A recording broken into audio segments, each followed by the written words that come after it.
xibaar yu wér te wóor ca tàng ba abonnez-vous pour ngeen di mën di jot suñuy vidéo.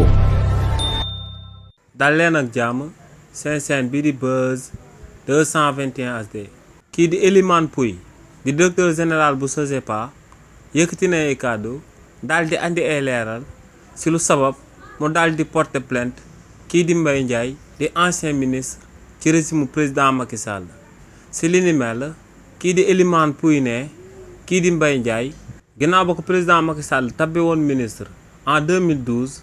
ci lañ ko jébaloon ak appartement R+1 bu daal di nekk ci wetu hôpital Le Dantec. nee nag appartement boobee ñu jébbaloon Mbaye Ndiaye en 2014 la ko état bi daal di réfectionné daal di ciy dugal 50 millions de francs CFA ngir ñu gën a daal di defaraat appartement boobee. waaye ne en 2024 ginnaaw ba régime président Macky Sall daanoo kii di Mbaye Ndiaye ci wàllu boppam moom moo ñëw ba ci société bu muy diriger te muy SOGEPA daal di sàkku si moom ngir mu daal di koy may délai wu 6 mois ngir mu daal di waajal naka lay def ba daal di génn ci kër googee. ne normalement nag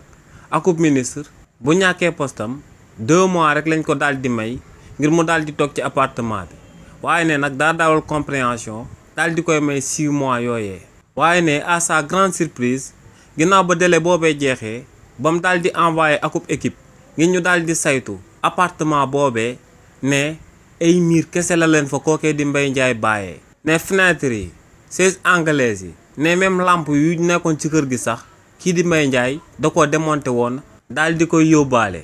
ne li ni mel nag moom moo sabab en tant que directeur général bu SOGEPA bi nga xam ne rôle am moom mooy mu daal di sàmm bépp patrimoine bâti de l'État mu daal di jël ay responsabilités am daal di porter plainte kii di Mbaye Ndiaye daal di ko yóbbu ci kanam yoonu réewu Sénégal ngir ñu daal di ko fay toppee destruction de biens appartenant à l'État. nee na kookee di Mbaye Ndiaye ginnaaw bañ ko convoqué woon jëmale ko ci ñaawteef boobee mu amaloon gisoon na mu génnoon jàkkaarloog taskati xibaar yi di daan amal ay manipulation di doon wax que ne appartement boobee moom moo fa daal di yokk ay nekk.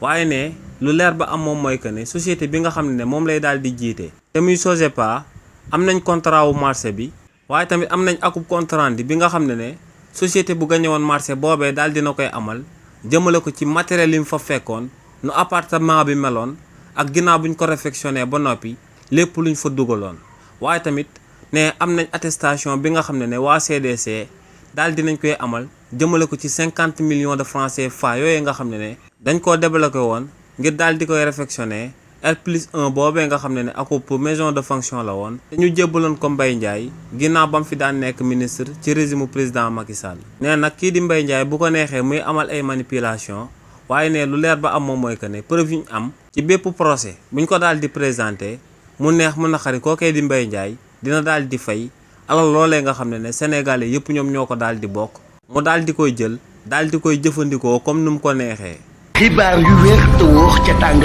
ba abonnez-vous pour ngeen di mën di jot suñuy vidéo.